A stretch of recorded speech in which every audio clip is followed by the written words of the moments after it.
Hey Titans, we're back for another great lacrosse season, with today being the home opener for the boys varsity lacrosse team as they go against Washington Liberty. After an impressive performance last season, including semifinals, we're excited for the new season. Let's go!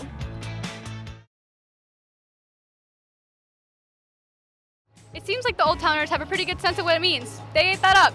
Now let's go to ACHS and talk to our Titans. Do we think the high schoolers can do even better? We're about to find out.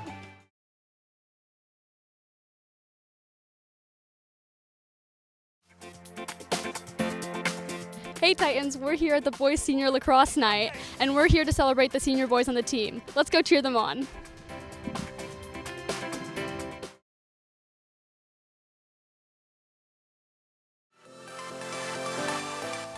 Hey Titans, I'm Leighton Sutter, and today we're here to watch an event that has become a part of ACHS's annual homecoming week over the years, the Gridiron Girls Game.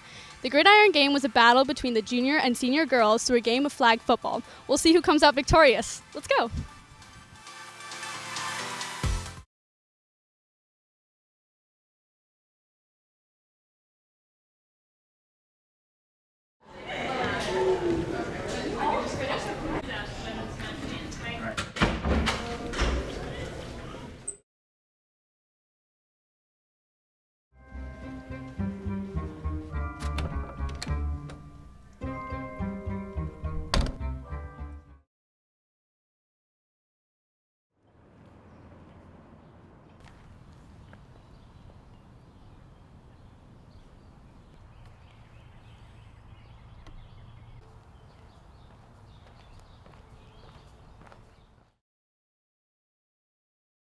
So nice out today.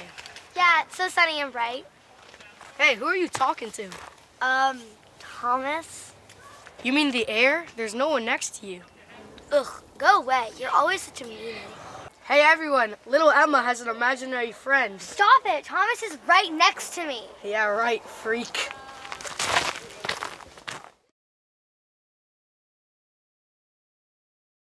AI. When you hear someone mention it, where does your mind go? Chances are robots, machines, and the digital world are some of the many thoughts people may have. AI, or artificial intelligence, is defined as a rising field of study in which technologies can perform a range of activities with human-like intelligence and results, such as being able to accurately diagnose patients or being able to write scripts.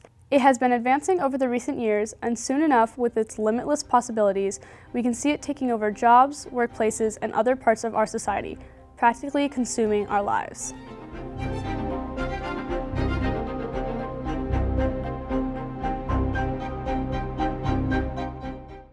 60% of the kinds of jobs that existed in the 1960s don't exist as jobs today because of the change of technology, not because of government policies.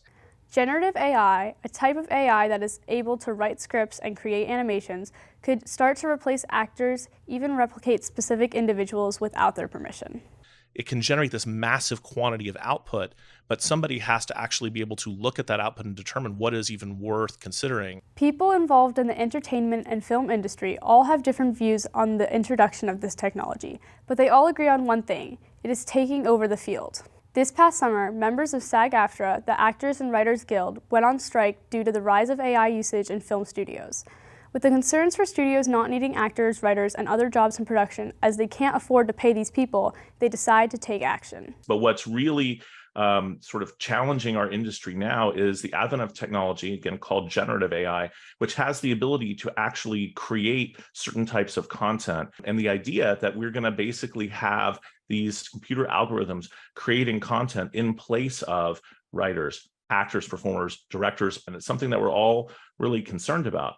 As written by columnist Brian Merchant for the LA Times this September, some members of the strike thought AI couldn't create scripts as authentically as the human mind. However, as AI was introduced into the workspaces of these writers, the influence of AI on their jobs was now out of their hands, making them unsure of this technology. Where is this taking us, and how do we make sure it's done in a way that's respectful of people and that ultimately helps lift people up and raise up the creative accomplishment in our industry rather than looking to replace people? Members of SAG-AFTRA, the writers and actors, weren't alone in this fear. Illustrators, journalists, and copywriters are all managed by companies that could easily turn to AI for their purposes as well. By using AI in a workforce that produces film and involves creative writing, the product could also lack the creativity of a real person. As actor Bryan Cranston recently stated, it would literally dehumanize the workforce and it wouldn't be good for our society, our environment, or working class families. The other part of this is the question of the creation of synthetic performers, new voices or new images and likenesses. That's probably the number one area for job losses and replacement of performers. As AI technology advances, it has begun to creep into our healthcare system alongside the entertainment and film industries. As AI continues to drive innovation in healthcare, it is essential that Congress examine the meaningful benefits that any potential unintended consequences that these technologies could have. Although AI can be considered useful in healthcare, there is a concern about how safe it is. A survey was done by Pew Research Center on how the public views AI in healthcare, and the results showed how 6 in 10 U.S. adults say that they would feel uncomfortable if their own healthcare provider relied on AI to do things like diagnose diseases and recommend treatments.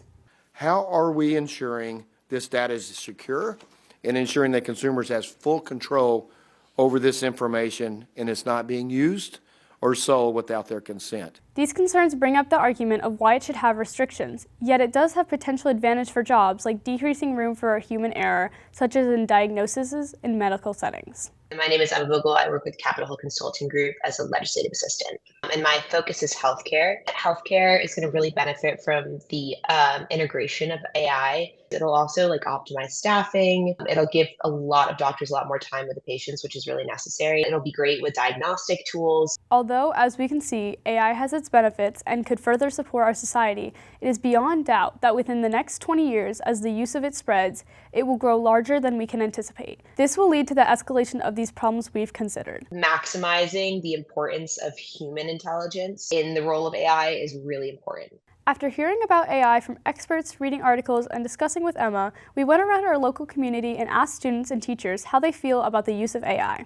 I think in the future, AI is going to affect the workplace in a lot of different ways. The biggest problem is that it's going to eliminate a lot of jobs that lower income people have. Like we've already seen before, the writers' strike that lasted a very long time. Writers don't want AI to take their jobs. Even though AI may be super advanced, people can still formulate more original ideas. We are seeing issues with this technology only beginning to arise and become prominent in our lives, but we can only predict that AI will further advance and potentially harm all individuals with jobs and put them at risk of being replaced. We urge the nation and government to take concrete action towards this problem and to put policies and restrictions in place in order to ensure that AI is not misused in jobs, businesses, and even our local community. Whether we intend it or not, AI will persist, penetrating deeper into the cracks of our society and undoubtedly shaping our future. After all, AI is a blessing and a curse for our society. We cannot risk it getting out of control.